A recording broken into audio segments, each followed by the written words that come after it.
It wasn't until a murderer came after me for revenge that I realized just how much I looked like Prince Regent's first crush. That was why the Prime Minister took in an orphan like me. That was why the Prince Regent, Grayson Watson, ended up marrying a girl who couldn't speak, like me. They needed me to draw out the culprit who hurt the minister's daughter and get the antidote to save her. I was in a coma for 7 days and nights. When I finally woke up, every inch of me hurt, and no one was there for me. Just one wall away, my foster parents and my husband were celebrating Valeria Webb's recovery. 5 years, Valeria. You're finally awake. Grayson's voice came through the wall. Sweetheart, we finally avenged you. From now on, we'll shower you with love. You'll never have to suffer again, my foster parents promised. No one even thought of me. Only the maid brought me medicine, her eyes brimming with sympathy. I didn't cry or throw a tantrum. Instead, I quietly removed the lucky bracelet, something Grayson had prayed with heart to obtain for me, and gestured calmly to Miranda. Miranda, would you mind bringing me the letter of separation? I signed. Miranda's eyes were red as she handed me the letter. Lady Priscilla, here's the letter of separation. I took it, my face pale. Grayson had written this letter of separation back when we got married. He was so fixated on me then. My heart wavered, but I knew my background was tragic and I couldn't even speak.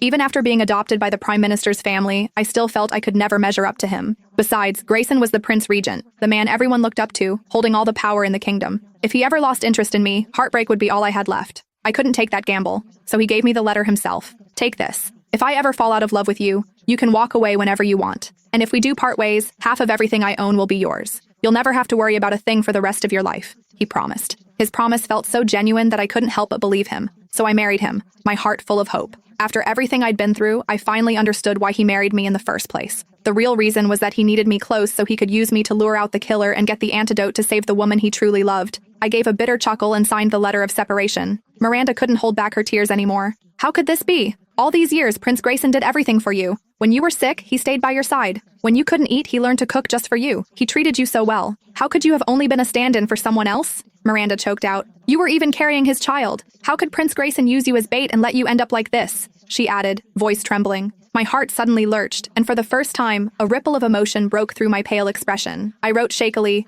Child? Miranda's eyes looked even more hopeless than mine. Yes, the doctor said you were 3 months pregnant. But after what that monster did to you, days and nights of torture, leaving all those wounds, it's a miracle you survived it all. There was no way to save the baby. And the doctor said you could never have children again, Miranda whispered, tears streaming down her face. Before my mind could even process it, heart-wrenching pain tore through me. Tears rolled down my cheeks as I let out a desolate, broken laugh. After being married for so many years, I finally had a child, but it was all gone, and there wouldn't ever be another. For some reason, I suddenly recalled the words that the murderer hissed at me a few days ago, his grip tight around my throat. Damn, Valeria and Grayson were a perfect pair. Valeria schemed with my feelings, and Grayson schemed with yours, he snarled. They both knew I hated Valeria to the bone, and you're mute. You couldn't even explain yourself. If I hadn't figured out you weren't her, your head would have rolled already, you get that? He spat. They used your face to draw me out, just to trap me and force me to cough up Valeria's antidote. Real slick. Real cunning, he sneered. By then, I'd already been tortured for 3 days. There were at least 66 cuts all over my body. The wounds weren't deep, but blood kept seeping out, drop by drop.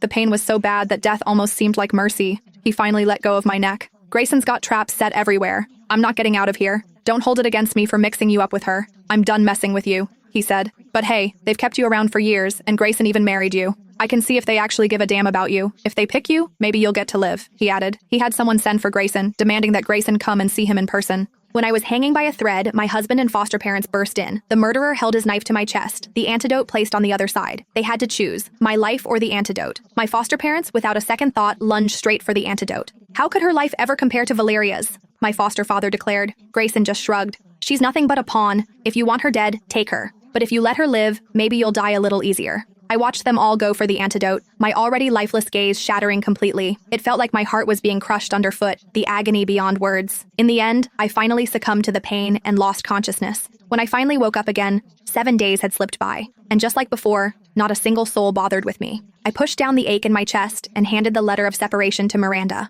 I gestured, Thanks for sticking with me all this time in Watson's estate. Please give this letter to Grayson for me. And could you burn everything I ever owned here? Don't leave a single trace behind. Miranda was sobbing uncontrollably. Lady Priscilla, you're all alone in this world, and with all these wounds, where could you possibly go? My parents may be buried in the earth, but wherever they rest, that's where I belong. That's my home. I gestured, accidentally tugging at the knife wound on my shoulder. A sharp pain stung me, but not a single tear escaped. This isn't my home. I shouldn't stay here, and I don't want to. I was firm. Miranda couldn't hold back her tears anymore. She wiped her eyes and hurried off to find a carriage for me. With wounds all over my body, I forced myself out of bed, but before I could even reach the door, my strength failed, and I crumpled to the floor. Suddenly, a strong arm wrapped around my waist. Grayson caught me just in time. Grayson's gaze was as gentle as ever, but his voice was tight with concern. Priscilla, you've been out cold for 7 days. Why didn't you let anyone tell me you'd woken up? Are you feeling all right? Does anything hurt? His grip pressed painfully against my injuries, and I went even paler as I tried to push him away. His gaze grew somber, his lips pressed into a thin line. He explained, "Are you angry with me? I know I used you, and I owe you an apology. Whatever I said to that murderer, don't take it to heart. I only said the opposite on purpose to keep you safe. Everything I did was to protect you. Look, you're safe and sound, aren't you? That's proof enough. I'll do my best to make it up to you. Can you please not be mad at me?" I saw sincerity in Grayson's eyes, and he looked a little flustered. It turned out he had no clue how serious my injuries were. However, even if he found out, it changed nothing. I forced myself to stand up straight and made a sign with my hands. "Grayson, you've always treated me kindly. Consider this my way of paying you back. You don't owe me anything. Now that the person you wanted to save is awake, it's time for me to leave." Grayson instinctively tightened his grip on my hand, his face darkening a little. He said again, "So you really are angry with me? Valeria saved my life 5 years ago, and she ended up like the Walking Dead just to protect me. I have to save her. Using you was wrong, but I swear it won't ever happen again. Besides, you're my wife, the one I married with all the fanfare. We're husband and wife. Watson's estate is your home. If you left, where would you go? Where else could you possibly belong?" I couldn't figure it out. He'd already gotten everything he wanted from me, so why was he still looking at me with that soft, affectionate gaze? Was he just afraid I'd start talking and damaging his good name? "You have feelings for Lady Valeria, don't you? If I don't leave, are you really going to make her your mistress?" I signed. Grayson frowned. "I did promise Valeria I'd marry her. She spent 5 years in a coma because of me. Now she's so weak and no one else would take her in but me. But she's got her pride, and asking her to be a mistress would crush her spirit. I don't want to hurt you either. Just give me a little time. I swear I'll figure out a way that won't hurt either of you." Just as I was about to speak, I suddenly heard someone crying nearby. The voice sounded, "Grayson, so while I was unconscious for 5 years, you already married someone else? How could you do this to me?" Grayson immediately panicked. "Valeria!" Grayson blurted out. I turned toward the sound and saw a girl standing beneath the peach tree, tears streaming down her face. She looked strikingly similar to me, almost like my twin. It was Valeria, shooting him a look full of hurt and accusation. She cried, "I loved you so much. I nearly died saving you and I barely survived, only to spend 5 years in a coma because of it. And you married someone else? So what am I supposed to be to you now?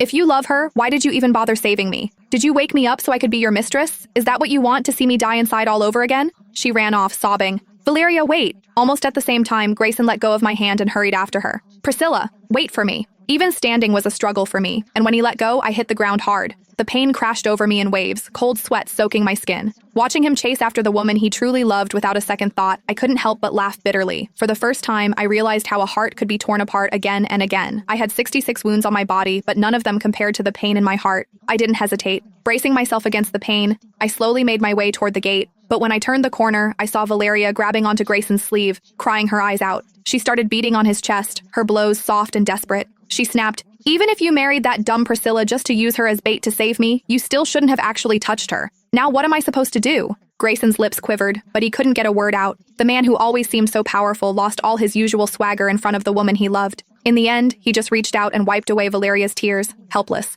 I bit my pale lips, holding back the pain. Only then did I realize why Grayson kept his distance from me at first. It turned out he was staying true to his word for her sake. But later, when he was drunk, he gazed at me, lost in thought, then suddenly leaned in and kissed me. I missed you so much." It was the first time he'd ever kissed me, and his kiss was wild and burning, nothing like I'd ever felt before. I just let him have his way with me, completely stunned. Thinking back, the name he whispered that night wasn't mine, but it was Valeria's. After that night, I was nothing more than Valeria's replacement in his eyes. That was why he stopped holding back and didn't hesitate to touch me anymore. Valeria nestled against Grayson's chest, her eyes shimmering with tears. "Grayson, marry me," she said in a trembling voice. She added softly, "She's just a mute and comes from nothing. How could she ever be fit to be your wife? But since she looked after you for 5 years and even got the cure for me, I guess I can let her be a concubine." I thought Grayson would agree right away to please her, but he just kept frowning, not saying anything.